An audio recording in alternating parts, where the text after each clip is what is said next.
here we go with area volume.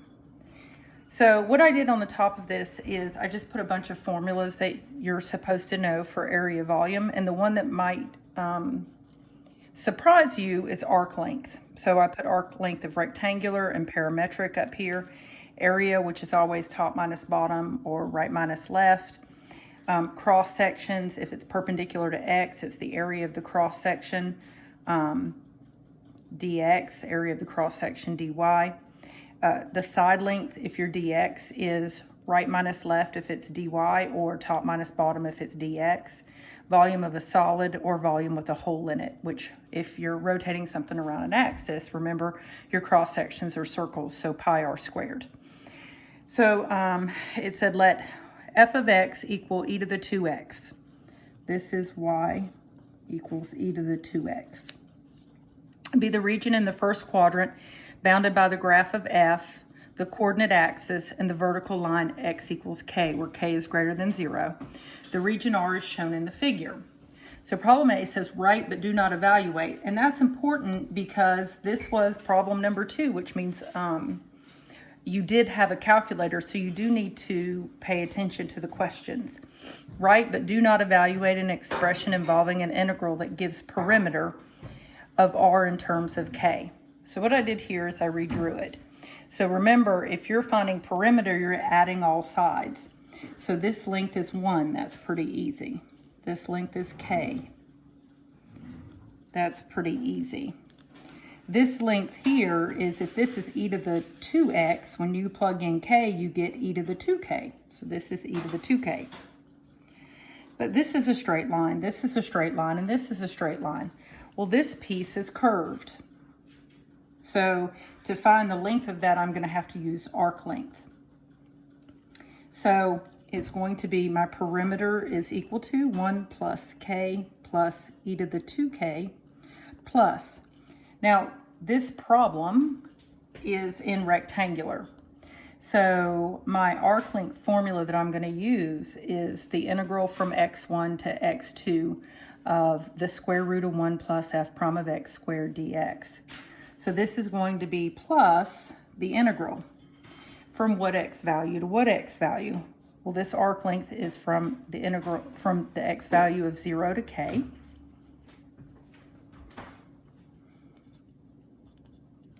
Of the square root of 1 plus. Now, our problem here is f of x equals e to the 2x, but I have to find f prime of x squared. So I'm going to go ahead and find f prime of x squared. So f prime of x, the derivative of e to the anything is e to the anything times the derivative of anything. So this is going to be plus 2e to the 2x squared dx. I could simplify it if I want to, but I'm done.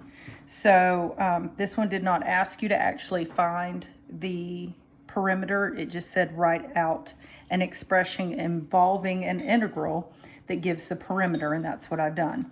This side plus this side plus this side plus this side.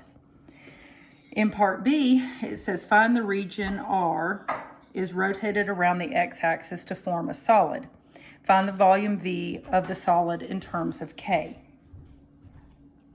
So again, I redrew it. If I'm revolving it around the x-axis, this figure here is a solid hunka-hunka. That means that I'm going to use the formula volume equals pi, the integral from x1 to x2 of just r squared dx. Because if I go from my function to my line of revolution, there's not a second r that I can find.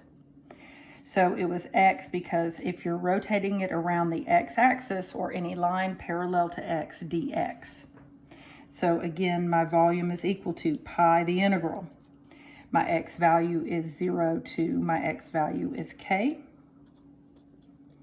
Of my radius is top minus bottom, so it's my function minus my line of revolution, so top minus bottom is, for my radius, is e to to the 2x minus 0 squared dx.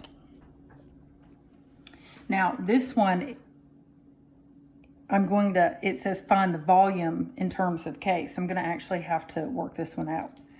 So volume equals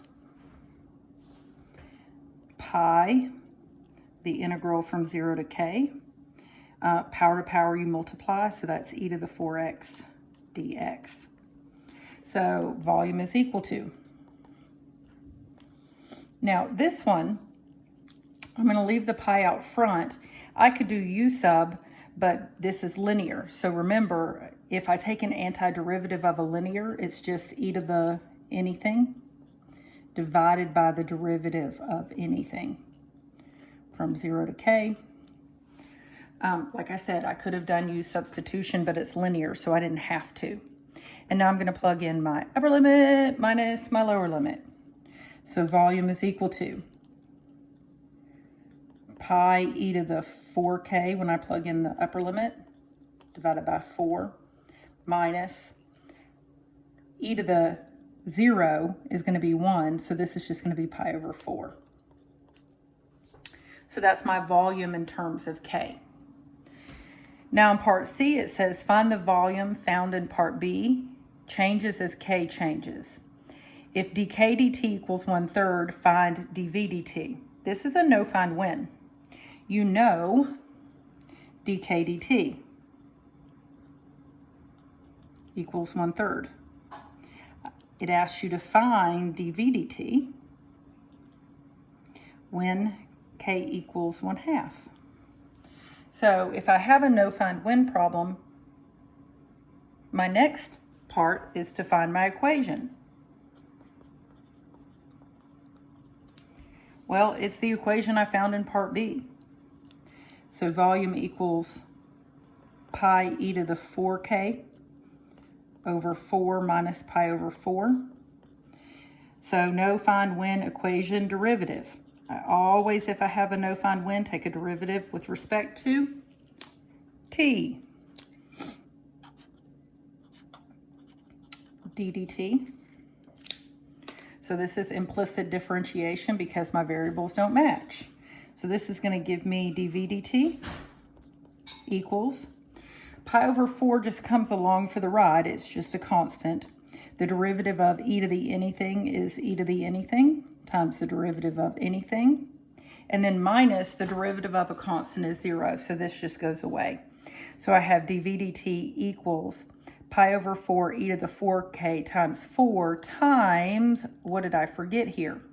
I took a derivative of 4k with respect to t. So the derivative of e to the anything is e to the anything times the derivative of anything. The derivative of 4k is 4 dk dt. Now that I have my derivative, my last step is substitution.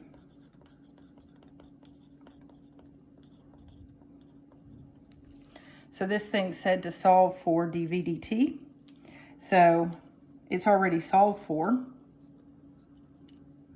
So I know dv dt is equal to. So these canceled, and pi is going to come along for the ride. This is e to the 4 times k is 1/2 times dk dt is 1/3. So dv dt is equal to pi e to the 2nd over 3. So let's go ahead and give our points. AP problems are worth 3 points typically. FRQs, not this year possibly, but I don't know because I don't know the 2020 coronavirus test. But problem 1 was worth 3 points, or A was worth 3 points. You got 1 point for just finding f prime of x. You got 1 point for your integral. And you got 1 point for the whole answer. So where you added all the sides. Part B was worth 4 points. You got 1 point for the integral, 1 point for the limits, 1 point for the antiderivative, and 1 point for the answer. This is very unusual for AP to make C contingent upon B, but it happens every once in a while. So part C was worth 2 points. You got 1 point for finding a derivative using the chain rule, which means you don't forget the implicit part, and 1 point for the answer. So there's our 9 points. The other two are much more straightforward. That's why I did problem 2. Good luck.